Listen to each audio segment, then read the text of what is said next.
So magandang hapon sa ating mga kabayan. Yan po, for today's vlog ay nandito tayo sa bahay po nila Kabungal, nila Alin.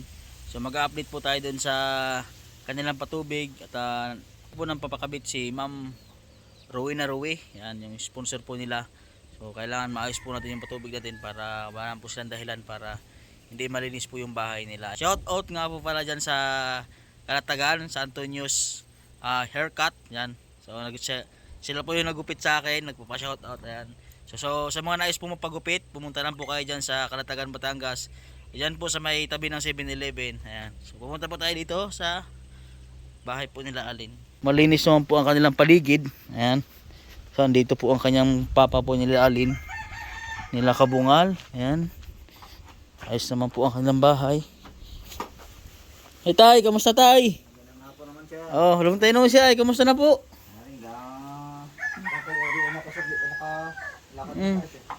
Uli sakit ng mariuma ko. Pwede pong papasok? Pwede po. Ayan, po. Ako daw dito eh. So yan, nandito po ang papa po nila, Alin. Kamusta naman po tay? Yari ka ang aking naramdaman sa katawan ko eh. Gagaling, babalik. Gagaling, babalik. So nung nakaraan po ay pumunta po ako dito, ay yung bahay ay nakasara. Bakit po siya narang bahay tay? Ay wala ako dito eh, naroon sa bundukan. Nasa bundukan. Ay isa-isa naman ang nagatira ng anak ko dito eh. Nakawa ako alas 9 na ng gabi, nakabot ako doon minsan walang kasama. Oo. Mga anak kong lalaki, naroon sa ibang bahay na tigil. Oo. Sinirado ko muna, doon ko muna kita. Patulog sa kapatid kong isa. Oo, sa kabila.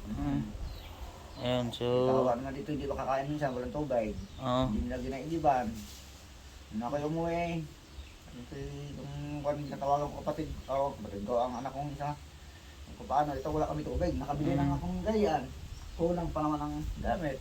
So ano po ang kulang dyan sa sa tubig tay? Mga ang gitbard nila at saka mga ibang ilgo nga sa amin. Kasi nagkausap po kami ni Kabungal, according po dyan, ay meron pa daw kayong utang doon sa kabila, kaya hindi rin kayo makapagkabit doon. Dito sa taas kay ate, yung pinapagkabitan niyo po.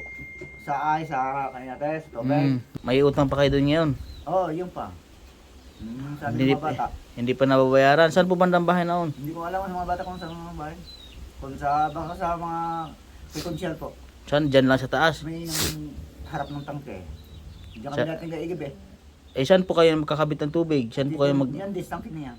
sa may tangke? Wow. Mm-hmm. Diretso dito. Walang bumili ng gayon eh. Diretso dito. Diretso na dito. So, ano po ang kailangan yan? Kailangan may listahan po tayo. Oo, mayroon na din yan. O, pahingi po ko listahan at bibilhan po natin yung mga kulang nyo. Ari dito po, sir. Yan. So, para lagi malinis ang bahay nyo. Yan. Maraming salamat po kay Ma'am Rowena. Yan po. Dito po bahay nila. So, medyo malinis naman po ang bahay po nila ngayon. Kunin po natin yung listahan ng kulang po sa tubig at bibilhin po natin. Sir nga, iba-iba naman ang bahay. Oo. Kaya dapat ay... Ari, sinakapamilin ako ay yung dito. Ang doon sabihin mong kulang pa. Oo. Pahingi ko listahan. Ano, may kunisyo na. Ayan. Saan po dyan ang kulang tay? Ang dito galing oh. Kami nga ate, sandali. Ari si... Ay, nay. Ituro mo nga din natin kailangan nga sa men. Asan po itong kulang nay na kailangan na at bibilhin po natin? Itong ganito, ano na. Basta't yan ang pinabili niya lahat. Ay, hindi mga bilhin ka, meron nga eh. Meron daw Ay, iba eh. Ito, gate bulb Get na. bulb. Ito ano to? Kopling. Kupling. Bibilhin to. Basta't bibili niyan. Ito, 6. Pero may meron ano na. na dyan. Hindi daw pwede, kailangan Hindi pwede bakal. bakal. Kaya nga, 6. Anim.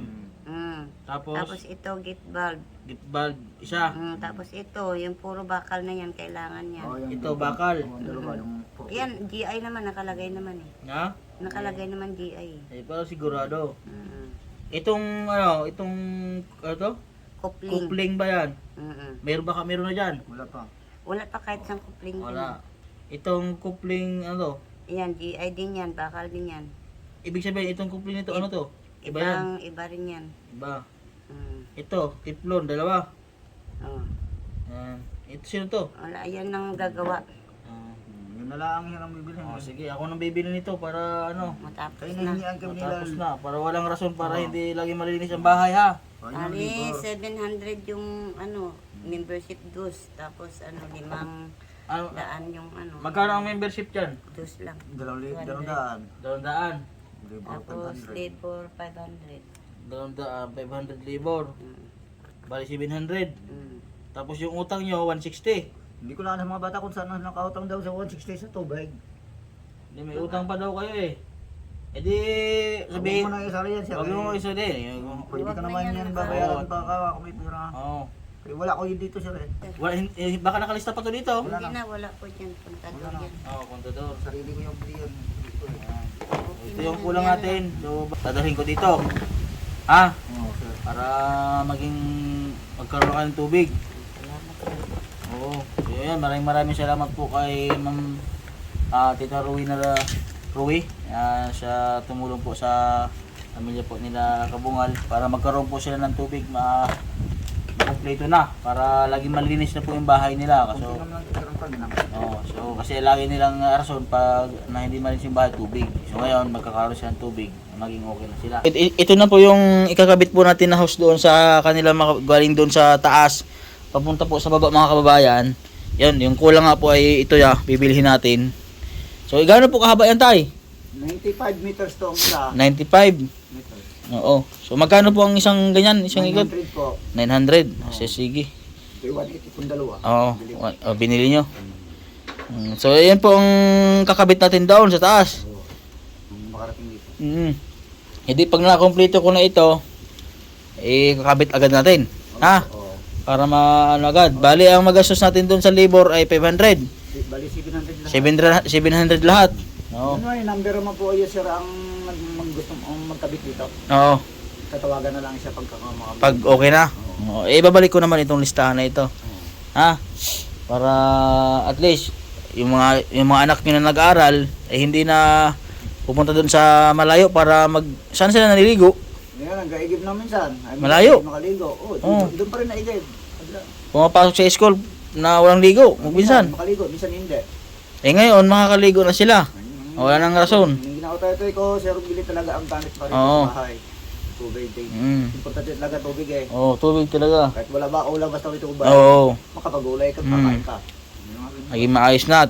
Sana ay maging malinis lagi ng bahay nyo. Ano? Hindi talaga basta ang bahay sir na walang tubig. Iba Oo. na talaga. Oo.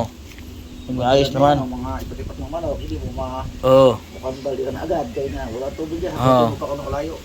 Malayo nga po talaga dito sila mga kababayan sa tubig. Sa tubig po talaga. Hindi balik mo Yung mga nagsasabi po na ay sadyang malayo po. Ilang bahay po bago kayo makarating sa bundok, pati sila dito. Medyo mataas po yung lugar nila.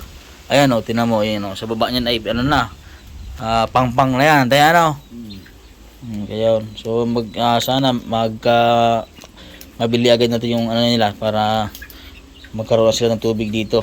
Sakto naman tong size tayo galing doon sa taas, baka bitin. Labis pa ho ito. Labis pa. Makasipakan ko pa yung kapatid ko doon. Hindi Hindi na ko para hindi na maghapot dito sa mga... Oo. Pakabitan niyo pa. Oo. Idugtong na lang, may pin naman ako nga nabili. Pagpatuloy ko lang lagyan te. Oo. Idugtong na kapauntol na. Oo, diretso na. Wala din akong sigibuhat ng matanda dito. Oo nga. Naman. So sana ay pag siguro may tubig na kayo dito, yung mga anak nyo ay baka lagi na rin dito naka-stay na rin. Nahirapan sila magkakot ng tubig sa malayo. Ay Oo. na ako sa kumpare kong... Baka naman pag may tubig na dito ay pa rin. wala, ganun pa rin. Ay, wala na akong magawa, sir. Oo. Wala na akong magagaling. Anong... Sarili na yung sarili. Oo. So si Tatay Gamay naman po ay lagi naman niyang nire-remind yung mga anak niya na malinis. So balita ko nga doon kaya inano yung bahay niyo dahil parang naagalit ata kayo sa mga anak niyo. Oo. Kaya sinara niyo yung bahay. Nagalit ako. Oo. Totoo naman yan, sir eh. Oo. Bigyan ko sila, sir, ng spot nita. Para maalam nilang nila ginagawa. Oo. Kaya sama naman bating man, sir, nga Mm. isa-isa ang nakatira, babae pa. Oo nga. Tapos yun po ang dahilan kaya nagalit po si Tatay Gamay dahil yun, si Tatay Gamay po ay kahit may karamdaman, nagtatrabaho doon sa bundok, nag-uuling, tapos pag uwi niya po ay madumi ang bahay, ay talagang kahit sinong magulang ay magagalit nga po talaga. Wala naman po atang ginagawa yung ibang anak mo ay. Wala trabaho ko sila eh. Oo. Naabutan namin dito minsan ay nakaligid lang. Mahinang kung sa tubo. Mahina ngayon. Wala eh, yung sentral ngayon sira eh. Siya na po ano. May isang linggo, isang bisis lang sila. Nagkakarga. Nakapakarga. Oh, grabe naman po ano. Kahit kumita ka ng 500, saan ba mapunta sa 2 linggong 500 sa pagkain? Talagang nahihirapan po ano. Yun po ay kaya diskarte po ngayon. Hindi po kayo nagagapak ngayon, tay. Hindi. Nag-uuling po kayo kawa ng Hindi ako nang ako na. at walang tao ay nandito pala kayo sa loob. Isang araw pa ako umuwi. Oo. So ayan po mga kababayan, dito na lang po yung vlog ko. Sunod na araw po ay makakabit na po natin yung tubig po nila Alin, nila Tatay Gamay. So ito po yung listahan ng ating bibilin. Ay muli po, maraming salamat po sa kay Tita Ruwi na Ruwi na nagtulong po sa kanila. Ayan po, don't forget to subscribe po sa aking YouTube channel, Mastering channel po. At sa lahat po ng Pugong Biyahero team, yan kay Madam Yola, kay Ren Vlogs, kay Tulong TV, kay Christian TV ko, kay Kuya Dongs TV, siyempre kay Idol Pugong Biyahero. At sa lahat po ng Pugong Biyahero team, yan Davao, kahit saan po. God bless po at magandang hapon sa atin lahat. Ayan Tatay Gamay ha. So, sige po. Salamat po. Salamat po. Sige po.